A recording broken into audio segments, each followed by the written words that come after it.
조선비z just revealed a telegram conversation between 민희진 and the former vice president of ADOR. What does it mean and what does that have to do with the sexual harassment allegations? If you're interested, check the timestamps for the English portion of this video. 안녕하세요. 오늘 1월 13일이고요. 오전부터 조선비즈에서 이런 단독 기사가 나왔습니다. 민희진이 사주한 직장 내 괴롭힘 신고, 고용부 하이브 무혐의 결론. 여기서 이제 두 가지가 대두가 되는데, 일단 첫 번째는 고용부가 하이브가 무혐의 났다 라는 결론이 났다는 거고, 그리고 두 번째는 민희진이 직장 내 괴롭힘 신고를 사주했다. 이 두 가지로 좀 나뉠 수 있을 것 같아요. 아무래도 까면 깔수록 양파 같은 사건 같아요. 민희진 씨 모든 사건 같은 경우는. 이거 한번 살펴보겠습니다. 자, 고용노동부가 하이브 경영진의 직장 내 괴롭힘에 대해 최근 무혐의 처리한 것으로 확인됐다. 민희진 측근으로 알려진 L 전 부대표, 이 L인 이유가 이상후 이기 때문에 L인 거죠. 이분이 지난해 9월 하이브가 강압적으로 정보 자산을 수거하는 등 불법 감사를 했다며 직장 내 괴롭힘으로 다수의 하이브 경영진을 신고한 데 따른 결론이다. 근데 그때 알아보니까 전혀 강압적이지 않고 오히려 이 이상우 전 부대표가 나서서, 그러니까 하이브 측에서 뭐 감사 관련해서 이거 좀 뭐 비밀번호 요청을 했을 때 순순히 그 비밀번호를 전달한 것도 정황이 확인이 됐었죠. 그런데 어쨌든 간에 강압적으로 불법 감사했다, 이렇게 직장 내 괴롭힘으로 신고를 했었다고 합니다. 조선비즈는 그 부대표의 당시 고용부 신고에 대해 민 전 대표가 깊이 개입해 지시한 정황도 확인했다. 요게 이 기사가 꽤나 좀 눈에 띄는 이유입니다. 이 텔레그램 누출이 됐어요. 이상우 전 부대표는 민 씨의 어도어 경영권 탈취 계획을 설계한 인물로도 알려져 있다. 요거 우리가 이 기사 이 영상 후반부에 좀 살펴보겠습니다. 8월 기사인데 이분에 대해서 좀 더 깊이 TV데일리가 탐구한 기사입니다. 자, 어도어는 하이브의 레이블 중 한 곳이다. 지난해부터 경영권 탈취를 두고 이건 법적 분쟁이 계속되고 있다. 부대표 대화. 직장 내 괴롭힘 신고는 이 A가 이제 그 우리 어도어 전 직원, 퇴사자 그분이시죠. 에 대한 맞대응이기도 했고요. 둘 다 공정하게 조사하라는 무언의 압박, 유의미한 것 같은데, 네, 말씀 들어보니 신고를 하는 게 의미가 있겠고 효력을 발생시키려면 좀 붙어 있어야겠네요. 너무 상종을 하기가 싫고 키키 뭔지 알지? 그래서 휴가와 병가 이걸 적절히 쓰면서 신고하고 9월만 좀 버텨보자. 이렇게 계기 발령 내놓고 계속 괴롭힐 거라. 네, 키키 오늘 빨리 신고해. 이게 도대체 무슨 의미인지 기사를 좀 살펴보겠습니다. 13일 업계를 종합하면 고용노동부 산하 서울지방고용노동청은 지난달 하이브의 직장 내 괴롭힘이 인정되지 않는다며 L 전 부대표의 신고에 대해 행정 종결 처리했다. 지난달에 이미 처리가 됐나 보네요. 12월에. 당시 그는 김주영 어도어 대표, 이경준 어도어 사내이사, 최고 재무책임자 등 주요 경쟁 5인을 직장 내 괴롭힘으로 신고를 했었다. 이 신고 배경은 작년 7월로 거슬러 올라간다. 당시 한 매체를 통해 L 전 부대표가 직장 내 괴롭힘, 성희롱 의혹을 받았으며 민 전 대표가 이 사건을 은폐하려 한다는 것이 보도가 됐다. 이게 이제 디스패치 기사겠죠. L 전 부대표가 직장 내 괴롭힘의 당사자로 지목이 됐었던 것이다.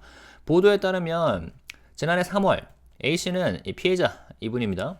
피해자분께서는 L씨가 자신을 어린 여성 담당자라는 이유로 원치 않는 술자리에 동석하게 한 뒤 외부인과 둘만 남겨두고 자리를 떠났다는 내용과 인식 공격성 발언으로 직장 내 괴롭힘을 가했다며 사내 신고를 했습니다. 당시 어도를 이끌고 있던 민 씨는 최초 조사 당시 그 이상우 씨에게 A씨를 무고로 역고발해야 되는 거 아니냐, 인실 먹여라 등 대응법을 지시하고 조사에 대한 답변 메일까지 구체적으로 코치한 것으로 나타났다.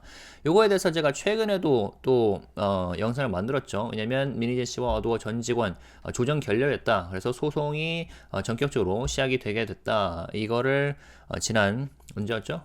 며칠 됐습니다. 지난주 정도에 만들었었고요. 그리고 이런 맥락에서 그 어도어 전 직원분의 스토리를 좀 영어로 쫙 번역을 하기도 했었죠. 자, 그랬었고, 근데 이를 뒤늦게 알게 된 A씨는 사건 최초 조사 당시 민씨 등의 방해 행위로 인해 공정조사가 이루어지지 못했다고 주장하면서 재조사를 요구를 했었습니다. 지난해 8월. 그래서 어도어가 재조사를 하겠다고 밝히고 실제 외부 기관을 활용해 이를 시행한 것으로 전해졌다. 재조사가 진행되자 민 씨는 다시 L 전 부대표에게 대응 방안을 제시한다. 조선비주가 입수한 두 사람의 텔레그램 대화, 요거입니다. 이거에 따르면 민 씨는 L 전 부대표에게 재조사를 진행하는 하이브와 어도어 경영진을 직장 내 괴롭힘으로 고용노동부에 신고하라고 한다. 그리고 직장 내 괴롭힘 신고는 A씨의 신고에 대한 맞대응이자 둘 다 공정하게 조사하라는 무언의 압박이라고 조언하고, 이에 대해 L 전 부대표는 말씀 들어보니 신고하는 게 의미 있겠다. 효력을 발생시키려면 회사에 좀 붙어 있어야겠다고 답한다. 그러니까 퇴사를 하지 않고 이상우 씨가 좀 더 회사에 남기로 한 거죠. 그리고 휴가와 병가를 적절히 쓰면서 신고하고 9월만 좀 버텨보라고 했고, 실제로 휴가 병가를 사용하며 재조사 일정을 지연시킨 것으로 알려진다. 그래서 재조사 일정이 그 이상우 전 부대표의 비협조로 지연이 됐었는 게 이런 배경이었군요. 또 그는 지시대로 9월 고용부에 하이브 경영진을 직장 내 괴롭힘으로 신고한다. 이에 따라 이 이상우 전 부대표의 신고는 민 씨의 가이드라인에 따라 재조사를 방해하기 위한 목적으로 진행한 것이라는 해석이 나온다. 그래서 최초 수사뿐만 아니라 재조사에도 개입했다는 정황, 민 씨가 향후 재판에서 불리하게 적용할 전망이다. 물론 당연히 그러겠죠. 조선비전은 이에 대한 민 씨의 입장을 듣기 위해 민 씨와 그의 홍보를 담당하는 마콜 컨설팅 그룹 측에 수차례 연락을 취했으나 닿지 않았다. 한편 A 씨는 고용노동부 서울 서부지청에도 신고한 것으로 알려졌고요. 그리고 인스타에도 지금 자신의 입장을 전하고 있고, 그리고 민 씨를 근로기준법, 개인정보보호법 위반, 허위사실 유포 혐의 등으로 경찰에 고소하고 1억 원을 배상하라는 내용의 소송도 제기했다. 그렇죠? 그리고 A 씨의 주장 자체를 인정할 수 없다고 민 씨가 최근에 말했었죠. 그래서 정식 재판으로 넘어가게 된 상태고요. 이에 대해서 오늘 이 기사가 나왔을 때 전주관 분께서 이렇게 인스타 스토리를 업데이트 하셨습니다. 대단하다. 이렇게 비꼬는 거죠. 이렇게까지 했다니. 아니 그러니까 제가 지난번에 말씀드렸지만 하이브 관계자, 그러니까 하이브 임직원을 이 민 씨가 욕하고 사주를 하고 좀 계략을 펼치는 거는 적어도 이해가 가능하겠어요. 근데 이렇게 일반인을 상대로 이렇게까지 한다는 게 좀 안타깝습니다. 이런 게 있었습니다. 자, 그러면은 우리가 질문이 생기죠. 이 텔레그램은 도대체 어떻게 조선비즈가 입수를 하게 된 걸까? L 부대표가, 그러니까 민희진 씨가 이걸 넘겼을 리는 없고, L 부대표가, 이상우 전 부대표가 넘겼을까? 아니면 이 텔레그램 방에 또 제3의 인물이 있었고, 그분이 유출을 했을까? 아무도 모르죠. 아무도 모르는데, 이 이상우 씨에 대해서 좀 더 살펴보겠습니다. TV데일리가 8월 19일에 작년에 쓴 기사입니다. 시나리오, 거짓 자백, 성희롱, 이 세 가지 그림자. 좀 여러 가지는 이미 알고 있는 사실일 겁니다. 자, 경영권 탈취, 모의 시나리오, 성희롱, 이 전쟁의 중심에는 늘 어도어 전 부대표 A씨가 있다. 아까는 여기서는 L씨라고 표현했는데 여기는 이제 A씨라고 한 거죠. 민희진의 오른팔, 경영권 탈취 논란과 관련해 중추 브레인 역할을 한 인물. 그리고 이 시나리오가 사적 농담으로 만들어진 상상에 불과하든 개인 메모에 불과하든 어도어를 빈 껍데기로 만들어 하이브로부터 독립시키자는 시나리오는 A씨의 뇌에서 나왔다. 그리고 끄적인 것으로 보기엔 사뭇 진지하고 스케일도 크다. 그는 어떻게 해야 하이브가 자신들이 원하는 펀드사에 어도어의 지분을 매각할지 검토했고 현실 가능성을 전문 애널리스트에게 의뢰했다. 하이브가 감사를 통해 해당 문서와 카카오톡 메시지 등을 근거로 제시하자 민 씨와 A 씨는 앵무새처럼 답변을 반복했다. 개인 메모일 뿐이다. 직원들끼리 농담할 수 있잖아요. 다. 자, 그런데 경영권 탈취 과정을 도우면 민 씨에게 30억 원 상당의 주식을 받기로 약속받았다. 하이브 감사에서 이분이 이렇게 밝혔다고 합니다. 이번에는 차마 농담이라고 말할 수 없었다. 그러나 난 놓고 기억자도 모른다는 말은 A씨에게 낫을 거꾸로 보면 니은자가 된다는 말이 된다. A씨는 돌연 하이브의 감사가 강압 쪽이라 거짓 자박을 했다고 말을 바꿨습니다. 중요 자백을 받았다고 판단한 하이브 입장에서는 허탈할 수밖에 없다. 물론 A씨의 자백은 애초 하이브의 자체 감사로 확보된 진술일 뿐이다. 이 감사는 법적 영향력을 가지지 못하죠. 그리고 이분은 이것뿐만 아니라 그 피해자에 대한 사과도 취소를 한 바 있습니다. 그것도 좀 어떻게 보면 어이가 없죠. 자, 민 씨는 어도 연임에 성공한 후 주최한 2차 기자회견에서 더 이상 말장난은 하지 말자고 하이브에 경고했다. 그러나 정작 말장난을 가장 잘하는 인물은 그녀의 오른팔, 부대표 A씨다. A씨는 하이브에 압박할 때마다 틈새를 통해 빠져나갔다. 경영권 탈취 문건은 개인 메모가 됐고 자백은 무서워서 한 거짓말이 됐다. 그래서 이렇게 논란에서 빠져나갈 때마다 허점도 커지고 있다는 점.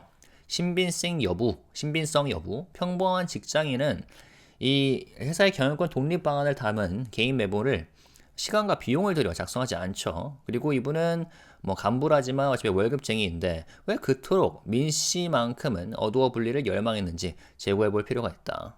민 씨만큼, 민희진 전 대표만큼. 이거는 좀 스킵하고요. 하고 그러니까 업무량이 많은데도 이렇게까지 경영권 독립을 논의를 했는가? 농담인데 바쁜 시간을 쪼개 이 농담을 즐겼다. 네. 그리고 자, 지난 4월 A씨는 하이브에 민 씨와 경영권 탈취 공모했다고 털어놨었죠. 거짓말이었다는 이분의 발언은 꽤나 구체적이다. 진술 당시 민 씨가 보유한 어도 주식의 0.3%를 받기로 했다며 0.3%면 30억쯤 될 거고 고생하고 나면 세금 내고 아파트 한 채는 챙기겠구나 싶었다고 실토했다. 물론 이 진실 여부는 사법기관이 가릴 일이지만 적어도 왜 이렇게 열심히 경영권 탈취 모의 시나리오를 작성했는지 설명할 근거는 될 수 있다. 자, 둘러싼 남은 쟁점, 성희롱 은폐 의혹 논란이다. 이거는 저희가 방금 살펴봤으니까 다 읽지는 않겠습니다. 조사가 공정하게 이루어지지 않았다는 게 그 피해자분의 주장이다. 그리고 침묵을 지키던 A씨는 일간 스포츠를 통해 처음으로 입장을 밝혔고 법적 대응을 검토 중이라고 했고 성희롱도 괴롭힘도 없었다는 해명이다. 그런 발언을 한 적이 없어도 설명하다. 하루아침에 성희롱 가해자는 딱지가 붙었다며 억울해했다는 거죠. 그리고 허비를 자 여기 나오네요. 당혹스러워 B씨에게 정정 요청을 하니 왜 입마감하냐라고 하더라. 혐의를 깨끗이 벗기 위해 고소를 해야 한다는 생각이 들었다. 근데 오늘 조선비즈의 기사에 따르면 이 고소 액션 자체 역시 계략의 일환이다 라고 볼 수가 있겠습니다. 올해 2월 1일 입사했는데 작년 2월 1일 입사했는데 어떻게 제가 오른팔이겠느냐. 회의에서 두세 번 뵀을 뿐 오른팔이 아니라는 것을 그들도 잘 알고 있는데 이런 프레임을 만드는 거 보면 분명한 의도가 느껴져 무섭다고 말했다. 근데 뭐 이제 카톡 정황을 살펴보면은 오른팔이란 말이 좀 잘 맞는 것 같아요. 그런데 카톡 메시지와 문건 등에 대해서는 일절 언급하지 않았다.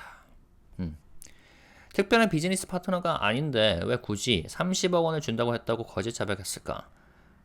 주말 휴일을 막론하고 직원들에게 업무를 지시했다는 피해자 분의 주장에는 왜 별다른 해명이 없을까? 쟁점의 키를 쥔 인물이지만 제 정체를 희미한 그림자로 보여주고 있을 뿐이다. 의도가 무엇이든 그는 스스로 거짓말을 했다고 토로했다. 이제 양지로 나와 실체, 진실을 보여줘야 할 때가 왔다. 당당하다면 이렇게 TV데일리 김지혁 기자님께서 작성하셨습니다. 그러니까 참 신기한 인물이긴 해요. 그러니까 정말 이 사건의 중심에 있는데도 실체가 잘 드러나지도 않고 그죠? 좀 궁금합니다. 그래서 이 미스터리한 인물이 이 텔레그램 대화도 직접 유출을 했을까? 그건 잘 모르겠는데 일단 여러모로 좀 궁금증이 들게 만드는 인물이고 사건인 것 같습니다. 자, 그러면은 마지막으로 요거 하나 더 보겠습니다. 오늘 나온 기사예요. 어도어 뉴진스에 기획사 지위 보전 광고계약 체결 금지 가처분 신청 공식 기사가 오후에 나왔습니다. 요거는 이제 오전에 나왔고 요거는 이제 오후에 나왔거든요. 자, 어도어가 뉴진스를 상대로 기획사 지위 보전 및 광고계약 체결 등 금지 가처분을 신청했다. 자, 13일 공식 보도자료를 통해 밝혔는데 이거를 전문을 읽어보겠습니다. 어도어는 지난주 뉴진스 멤버들을 상대로 서울중앙지방법원에 기획사 지위 보전 및 광고 계약 체결 등 금지 가처분을 신청했습니다. 이번 가처분은 지난해 12월 3일 서울 법원에 제기한 전속계약 유효 확인에 소해 1심 판결 선고 시까지 어도어가 전속계약에 따른 매니지먼트사의 지위에 있음을 인정받고 어도어의 승인이나 동의 없이 뉴진스 멤버들이 독자적으로 광고계약과 광고활동을 하는 것을 방지하기 위함입니다. 그러니까 지난 12월 3일에 뉴진스는 여전히 우리의 IP입니다. 이걸 인정해 주십시오. 라고 이제 법원에 이제 요청을 했죠. 근데 재판이 재판 결과가 나올 때까지 시간이 걸릴 거 아닙니까?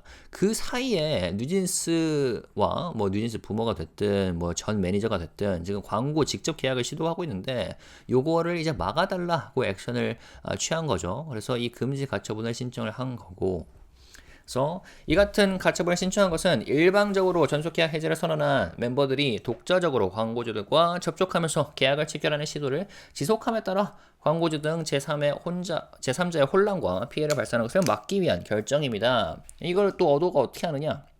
광고주들 측이 연락을 받고 어도어 측에 확인 연락을 주기 때문이죠. 본인들도 이런 법적인 트러블에 얽히기 싫으니까. 멤버들의 일반적인 전속계약 해지 주장이 부당하다는 점은 앞서 확인받을 예정입니다. 이 확인의 소호를 통해서요. 근데 최종 판결이 나기까지는 상당한 시간이 걸릴 수 있기 때문에 현재 발생하고 있는 혼란을 긴급히 막고자 부득이하게 가처분을 추가로 신청했습니다. 이번 가처분 신청은 뉴진스 멤버들과 함께 하겠다는 어도의 뜻이 반영되어 있습니다. 여전히 소나무같이 이 뜻은 어도어가 계속 관철시키고 있습니다. 멤버들 독자 행동에 따른 시장과 업계의 혼선이 계속되면 어도어의 유일한 아티스트인 뉴진스의 브랜드 가치 하락이 불가피해지고 이미 하락이 됐다고 저는 보고 있습니다. 결과적으로 어도어가 기획사로서 경쟁력을 잃고 경영위기에 봉착할 수 있습니다. 수년 후 전속계약이 유효하다는 본안 판결이 나오더라도 그때는 이미 원상회복이 불가능할 수 있다는 판단도 반영했습니다. 자, 하이브 전체로 보자면 뉴진스가 하이브에 미칠 피해라던가, 그러니까 매출 측면에서 피해는 그렇게 크지 않습니다. 그렇죠? 그렇기 때문에 애널리스트 분들께서 이미 어느 정도 대부분 배제를 한 편이고요. 그런데 우리가 어도어라는 레이블만을 봤을 때는 그렇죠. 뉴진스가 전부이기 때문에 경영 위기에 봉착할 수 있는 상황이죠. 그렇기 때문에 그런 말이 있잖아요. 이 민희진 사태가 하이브가 아닌 중소 회사에서 벌어졌으면 그 회사는 이미 끝났을 것이다, 망했을 것이다 라는 거죠. 그러니까 어도어가 약간 그런 맥락으로 봤을 때 비슷한 케이스죠. 물론 하이브로 생각을 했을 때는 이게 어떻게든 그냥 해결이 될 수 있을 만한 문제지만 어도어로 봤을 때는 이게 굉장히 심각한 문제다. 그래서 어도어는 가처분 신청서를 통해 뉴진스를 위해서도 걷잡을 수 없이 법적 책임이 확대되게 되기 전에 잘못된 판단이나 행동을 바로잡을 수 있는 계기가 마련되어야 한다고 재판부에 호소했습니다. 여전히 뉴진스 멤버들에게 지금이라도 돌아오세요 라는 입장인 것 같습니다. 또 일방적으로 전속계약 해지를 선언하고 법적 절차를 거치지 않은 채 독자적인 연예 활동을 하는 선례가 만들어진다면 엔터 산업에 대한 투자 유인이 사라져 K-POP 산업의 근간이 흔들리고 크게 위축될 것이라는 업계 전반의 우려도 함께 전달을 했습니다. 그리고 그 우려가 실제로 현실이 되고 있다고 나는 그런 기사가 나오고 있죠. 그 업계 관련자에 따르면요. 그리고 한편 어도어는 뉴진스와의 견속계약이 유효하다는 입장에 따라 뉴진스의 연예 활동에 위한 모든 인력과 설비 등을 변함없이 지원해 왔고 앞으로도 그럴 계획입니다. 또 어도어는 광고와 행사 등 여러 프로젝트를 외부로부터 제안받고 있으며 내부적으로는 정규 앨범 발매와 팬미팅을 포함한 올해 활동 계획을 이미 기획 완료하여 뉴진스 멤버들과 충분히 소통할 수 있기를 원한다는 뜻을 전달했습니다. 재밌죠? 그러니까 뉴진스 본인들도 그리고 민희진 추종자들도 뉴진스 추종자들도 딱히 원하지는 않을 수 있어요. 하지 않을 수 있는데 이렇게 계속해서 소나무처럼 돌아와라 너희를 위해서 여전히 지원을 할 준비가 되어 있다 라고 하면서 그리고 그것만 한 게 아니라 법적으로도 지금 끊임없이 확인의 소리를 제기하고 그리고 가처분을 신청을 하고 이런 상황에서 모르겠습니다. 그러니까 뉴진스 측이 선택지가 좀 많이 좁아졌죠. 그러니까 그들이 아무리 마이웨이를 한다 하더라도 법적인 맥락에서 보면은 이게 얼마 못 가죠. 얼마 못 갈 텐데 그럼에도 지금까지 독자적인 활동을 했단 말입니다. 근데 이걸 앞으로 어떻게 헤쳐나갈 것인지가 좀 궁금해집니다. 직접 계약을 시도했다. 광고로 일단 좀 돈을 벌어야 자신들이 직접 고용을 하는 뭐 그런 스태프들이라든가 월급을 줄 거 아닙니까? 그런데 지금 이 모든 광고 시도들이 가로막히고 있죠. 그랬을 때 이들이 취할 수 있는 선택지가 과연 무엇이 있을까? 여전히 인스타그램을 통해서는 활동을 하고 있습니다. 활동을 하고 있어요. 이게 언제 그러죠? 6시간 전에 매일같이 글을 올리고 있나 봅니다. 근데 이분들이 과연 어디까지 갈 수 있을까? 어디까지 버틸 수 있을까? 그리고 이들이 과연 어도어와 다시 손을 잡게 될 것인가? 이거 한번 지켜보겠습니다. 이쯤 되니까 모르겠어요. 다시 돌아와서 합류를 하는 그런 시나리오가 가능할까 싶기도 하고 뭐 지켜보도록 하죠. 아무튼 이 정도이고요. 근데 솔직히 말하면 예전의 뉴진스로 돌아갈 수는 없다고 봅니다. 네. 팬들도 그렇고, 그러니까 뉴진스를 정말로 좋아했던 팬들도 그렇고, 혹은 민희진 씨를 따르기 때문에 뉴진스를 함께 좋아하는 팬들도 그렇고, 예전의 뉴진스로의 복귀는 좀 어렵지 않을까? 그런데도 뭐 일단 지켜봐야죠. 어도어가 어떤 계획을 갖고 있는지, 앨범 얘기까지 꺼냈으니까, 그리고 팬미팅 얘기까지 꺼냈으니까 어떤 프로젝트를 기획하고 있는지는 저희가 함께 지켜보도록 하겠습니다. 네, 여기까지고요. 댓글 남겨주시고 영어로 함께 듣고 싶으시다면 머물러 주시고 아직 구독 안 하셨다면 구독해 주시길 바라겠습니다. 감사합니다. Are you ready? Exclusive. Ministry of Employment clears HYBE of workplace bullying allegations instigated by 민희진이. What does it mean by instigated by 민희진이? We'll figure out. The Ministry of Employment and Labor has recently cleared the management of HYBE of workplace bullying allegations, concluding the case without charges. The decision stems from a complaint filed in September last year by former ADOR Vice President Lee, known to be a close associate of former ADOR CEO 민희진이. His name is Lee Sang-woo, and we have talked about him last week in my videos where I discussed the story of former ADOR employee who allegedly suffered from workplace bullying and sexual harassment, right, done by this person, Lee Sang-woo. So, here we go. Back to the article. 조선비즈, this media agency, has confirmed evidence suggesting... before that. Lee Sang-woo accused HYBE's management of conducting an illegal audit, claiming they forcibly retrieved company information assets constituting workplace harassment. That's why he filed a complaint against HYBE. 조선비즈 has confirmed evidence suggesting that 민희진이 was deeply involved in orchestrating his complaint to the ministry. This is a Telegram conversation. L, and in this article, he's referred to as L because his last name, Lee, starts with this letter. Lee is also known for allegedly devising Min's plan to seize control of ADOR. Since last year, Min and HYBE have been entangled, in ongoing legal battles over management rights. According to industry sources, the Seoul Regional Employment and Labor Office under the Ministry of Employment and Labor concluded last month that HYBE's actions do not constitute workplace bullying, thus closing Lee's complaint. Lee had reported 5 key executives, including Kim Ju-young, ADOR CEO and ADOR Internal Director, and HYBE CFO Lee Kyung-jun for workplace harassment. The background of Lee's aggressive complaint dates back to July last year, when media reports surfaced alleging that he had been accused of workplace bullying and sexual harassment. And that report refers to the Dispatch article, I'm pretty sure.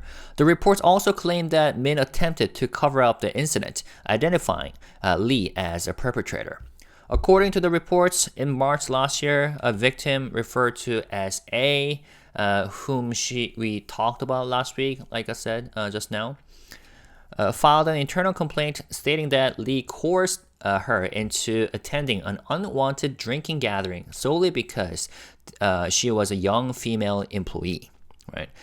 Lee allegedly left A alone, the victim alone with an outsider, and made verbally aggressive remarks, contributing to workplace bullying. During the initial investigation, Minijin reportedly advised Lee to countersue A for false accusations, saying things like, "Shouldn't you sue A for false accusations and give her a taste of reality?" Minijin even coached Lee on how to respond during the investigation. Yeah, I've talked all about that in these two videos last week. Upon discovering this later, the victim A claimed that Minijin's interference during the initial investigation prevented a fair inquiry and requested a reinvestigation in August last year. ADOR agreed to the reinvestigation in August, engaging an external agency to conduct it. During the process, Minijin once again instructed Lee on how to respond. Telegram conversations between Minijin and Lee, obtained by Chosunbiz, revealed that Minijin advised him to file a workplace bullying complaint against HYBE and ADOR executives with the Ministry of Employment as a countermeasure. She explained, filing a workplace bullying complaint serves as a counter to victim A's report and applies silent pressure for a fair investigation. Lee responded, "That makes sense. Filing a complaint seems meaningful," and he added, "I should stay around the company for it to take effect." Minijin further advised, "Use your vacation and sick leave strategically and just hang in there through September." Lee reportedly followed this advice, using leave to delay the reinvestigation schedule and formally filing the complaint against HYBE executives in September. This has led to interpretations that Lee's complaint was a deliberate tactic guided by Minijin to obstruct the reinvestigation. Minijin's involvement in both the initial and reinvestigation of Lee's harassment case could negatively impact her in future legal proceedings. Chosunbiz repeatedly contacted Minijin and her PR agency, McCall Consulting Group, for comments but received no response. Meanwhile, the victim A, filed a separate complaint in August last year with the Seoul Western District Employment and Labor Office, accusing Min and Lee of unfair labor practices and labor management misconduct. Additionally, she sued Minijin for violating the Labor Standards Act. Oh my goodness. I'm good. Sorry. Additionally, she sued Minijin for violating the Labor Standards Act, the Personal Information Protection Act, and defamation by unlawfully disclosing private conversations on social media, seeking 100 million won in damages. During recent mediation at the Seoul Western District Court, Min's side rejected A's claims entirely, pushing the case toward a formal trial. Yes, so we talked about that, right? Interestingly, after this report was released this morning at around 8 a.m., a lot of follow-up articles by other media agencies were written, and then the victim made an update on her social media on Instagram and said, "대단하다, Kiki, amazing, LOL," in a very sarcastic tone about referring to what Minijin and Lee Sang-woo did, right, behind her back. Okay, so that was that. The question is, how did Chosunbiz get access to Telegram conversation, right? Because the chances are Minijin probably didn't, hand it over. Maybe Lee Sang-woo did, the former vice president, or there's someone else, like third parties, in this chat room, and then they handed this conversation over to Joseon-Biz. Who knows? I don't know. But this person, this VP Lee, former VP, is a very mysterious guy, you know? He's been at the center of this whole controversy, right? But the public doesn't really know about him, you know? So, which is why I brought over this article from last August, written by TV Daily, which is a media agency, you know, that has been covering this Minijin issue for a while. And this particular article talks about this Lee Sang-woo person. Okay, so let's read through. Translation function, English. All right. It says, 3 shadows of ADOR's former vice president: conspiracy, false confession, and sexual harassment. At the heart of the fierce conflict between HYBE and ADOR lies former ADOR Vice President A, deeply entangled in controversy surrounding the takeover of management rights, conspiracies, and allegations of sexual harassment. Known as Minijin's right-hand man, he displayed a pivotal role in the central issue of this conflict, the alleged attempt to seize management control. Whether the scenario to hollow out ADOR, 빈 껍데기로 만든다, and make it independent from HYBE was merely a private joke between Min and him, or just his personal notes, the plan was undeniably conceived in his mind. Lee's notes were far too detailed and large in scale to dismiss as casual scribbles. He carefully examined strategies for how HYBE could be compelled to sell ADOR shares to a preferred investment firm, and even consulted professional analysts to assess feasibility. When HYBE cited these documents and related KakaoTalk messages as evidence of an attempted takeover, Min and Lee repeatedly dismissed the claims, saying they're just Lee's personal notes and employees can joke around. But Lee Sang-woo made a startling admission during HYBE's audit, saying, "I was promised stock worth 3 billion Korean won, which is approximately $2.3 million, by Minijin if I helped with the management takeover." Okay, so this is what he said, allegedly said during HYBE's audit. This statement couldn't be brushed off as a joke. Yet, Lee later retracted his confession, claiming HYBE's audit was coercive and I confessed falsely under pressure. For HYBE, believing they had secured a critical admission, this reversal was undoubtedly frustrating, understandably so. However, it's important to note that his confession was obtained during HYBE's internal audit, which holds no legal authority. By the way, this is the same guy who retracted his apology to the victim A. Yeah, he actually did in a personal conversation with her. Minijin, after securing her reappointment as ADOR CEO, she warned HYBE during her second press conference, saying, "Let's stop with the word games." Ironically, her so-called right-hand man, Lee Sang-woo, seemed most adept at playing them. Under pressure, he continually shifted his stance. The management takeover plan became mere personal notes, and his confession turned into a lie born from fear. The more he exploited these loopholes, the more credibility he lost. After all, it's unusual for an ordinary employee, especially one on HYBE's payroll, to spend significant time and effort drafting personal notes on company management independence. Even as an executive at ADOR, why was A so passionately invested in separating the company, seemingly as much as Min herself? Let's see. I think we can skip this part. In April, Lee Sang-woo confessed to HYBE that he had conspired with Minijin to seize management control. His confession was specific. Min promised me 0.3% of ADOR shares worth about 3 billion Korean won. I thought after taxes I could at least buy an apartment. Whether this risky deal was real for the courts to decide, right? Still, it explains why a salaried employee like Lee Sang-woo might have been so committed to crafting management takeover scenarios. The remaining shadow over him involves allegations of covering up sexual harassment.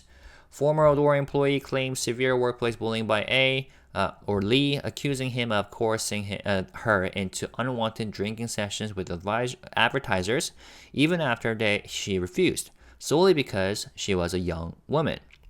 She also stated that Lee's harassment was nearly daily and that other ADOR employees supported her decision to report it. She claimed 민희진 used her influence to shield Lee Sang-woo during HYBE's internal investigation, preventing a fair inquiry. Breaking his silence, Lee Sang-woo finally responded through 일간 Sports, rejecting the victim's demand for an apology and instead considering legal action, firmly denying both sexual harassment and workplace bullying. And now that we have read, these articles, we can see the real reason behind why she, filed. What was it? The reason why she decided to take legal actions against not only the victim but also against the key executives of ADOR, right? Regarding the controversial young woman remark, Lee Sang-woo claimed he never made such a statement. He added, "Overnight, I was labeled a workplace bully and sexual harasser. When I asked her for clarification, she accused me of trying to silence her. I felt I had no choice but to file a lawsuit to clear my name." Okay. He also voiced frustration over being labeled 민희진's right-hand man, stating, "I joined ADOR on February 1st this year.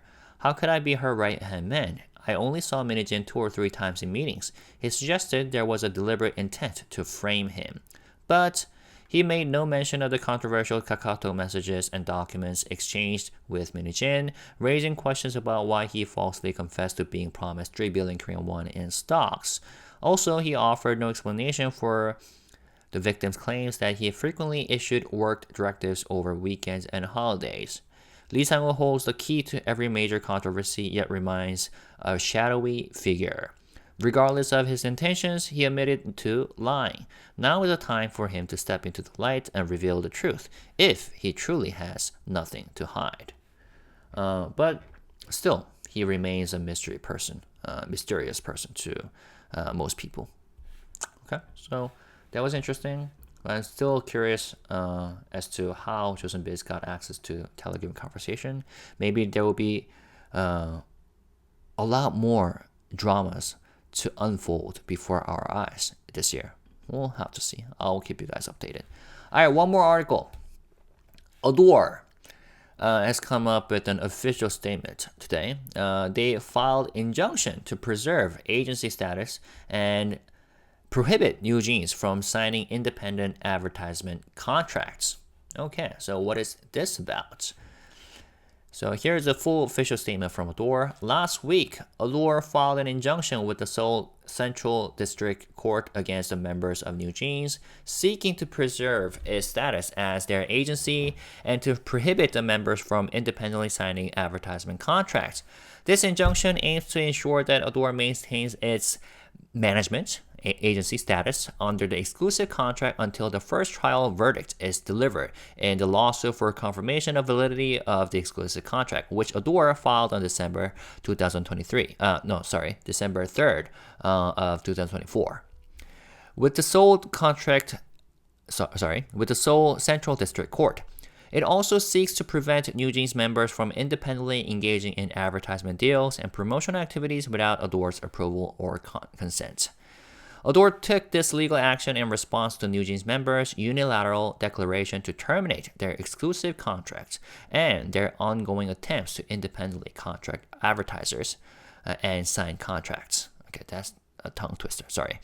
Their exclusive contracts and ADOR took this legal action in response to NewJeanz members' unilateral declaration to terminate their exclusive contracts and their ongoing attempts to independently contact advertisers and sign contracts. There's a lot of rhymes in there.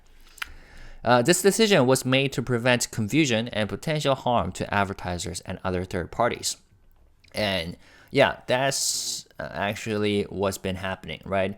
NewJeanz with I don't know, probably Minijin and their parents and their own staff who have been working for them at ADOR are trying to contact like advertisers to make separate deals, right, on their own, without ADOR as their management, right? But how is ADOR aware of all these situations? Is because these advertisers are telling them about it, right? Because they don't want to be entangled with legal troubles, right? So ADOR plans to validate the invalidity of the member's unilateral contract termination through the previously filed lawsuit for confirmation of the exclusive contract's validity. But since the final ruling could take considerable time, ADOR found it necessary to urgently file this injunction to prevent ongoing confusion. This injunction reflects ADOR's desire to continue working with NewJeanz. Continued independent actions by the members could cause confusion in the market and industry, inevitably leading to a decline in NewJeanz brand value, ADOR's only artist. This could ultimately undermine ADOR's competitiveness as an agency and push the company into a management crisis. Even if the court later rules that the exclusive contract remains valid, it could be too late to restore the situation. Through the injunction, ADOR appealed to the court, stating that for NewJean's sake, there must be an opportunity to correct misguided decisions or actions before legal liabilities expand uncontrollably.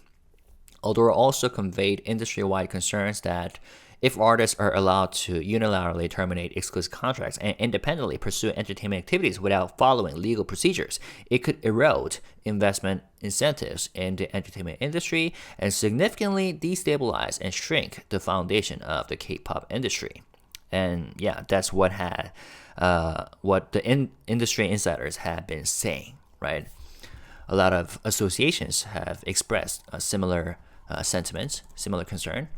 Meanwhile, standing by its position that the exclusive contract with NewJeanz remains valid, ADOR has consistently provided full support for the group's entertainment activities, including manpower and facilities, and plans to continue doing so. ADOR is currently receiving various project proposals, including advertisements and events, and has already completed internal plans for this year's activities, such as releasing a full-length album and hosting fan meetings. ADOR has expressed its desire to engage in open communication with NewJeanz members moving forward.